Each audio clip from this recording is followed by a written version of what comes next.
My name is Babini Ntloko. I come from East London, originally born in Ntloko, so I run a company called Diamond Digital. It has become, over the course of 6 months since its inception, a multimedia production company. So we specialize in videography services, photography, graphic design, motion graphics, and so forth.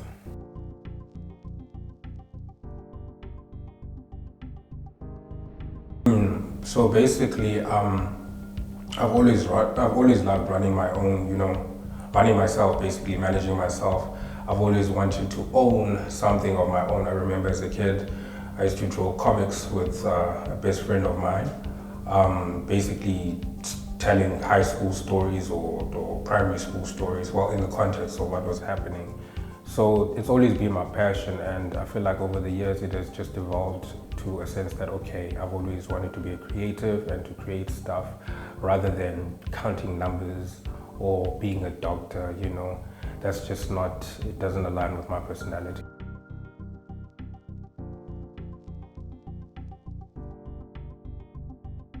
I want to be an icon one day, a testimony that regardless of where you come from, if you want to make it, if you have a passion for something, whether it's film, whether it's racing, regardless of where you come from, you can do it with just a bit of consistency and time.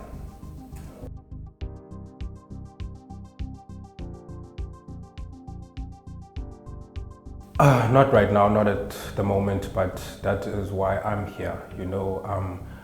I can't solely base it on, our education system, because how do you set a framework or a standard framework for creativity? Creativity is always evolving, there's always new things. So it's not like maths where 1 + 1 will always be 2, Red might be the in color right now, or a certain type of film genre might be the thing right now. But I feel as though giving a structure, for things such as filmmaking, visual arts, music would be great. And there's a lot of institutions out there, but not many from where I'm from, which is East London, So as a practitioner myself, I hope one day to become a teacher myself, help out the education system, show them the opportunities that come with my field, which is primarily filmmaking. In the filmmaking business, it's funny, even a decorative designer, becomes a production designer. If you know how to put certain things in place, as like a house decorator, you could have a job in that industry. If you do makeup, you could have a job in that industry. If you're counting numbers, you do have a job in that industry. So yeah, it's endless. It's endless.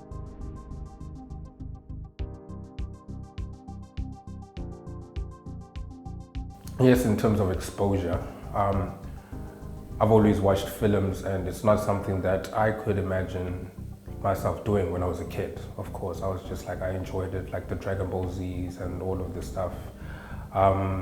So you get people who are in filmmaking, who are in the industry in Hollywood, directors there who have started since they were 16, since they were 13, by the time they're 20, they've already set up production companies nowadays. So I think it's exposure and the knowledge. So you get a lot of black people who will just look at the editing software,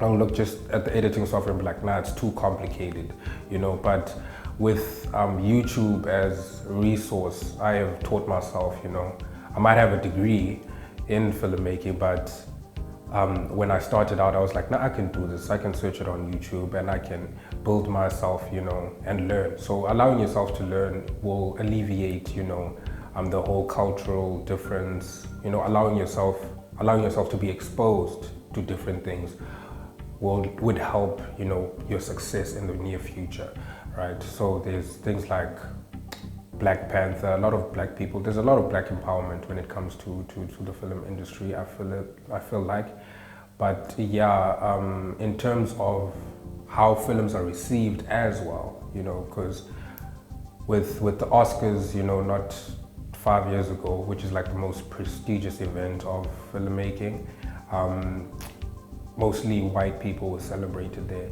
And it's not because their movies are always the best. I mean, it's just because more white people, more people of that color will go to watch those movies, and from their perspective, you know, align it as good or not good. So yeah.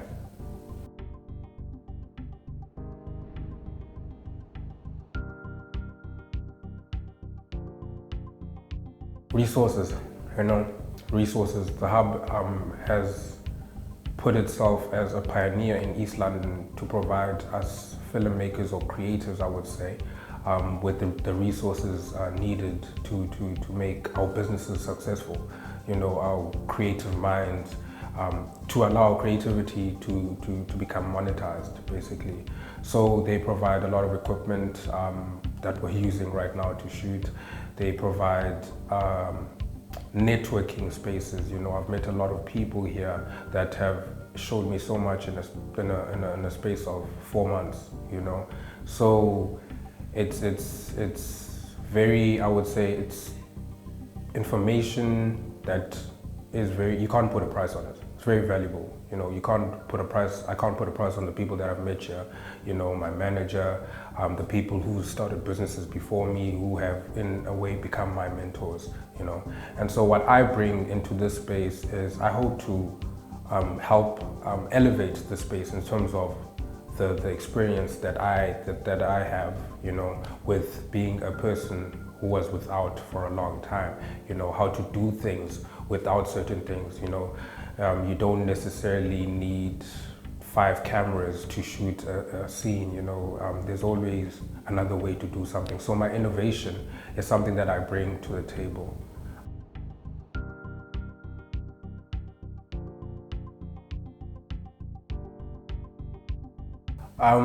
If I could give advice to my younger self, it would be something that I actually heard quite recently. Be wise enough to be a fool, you know.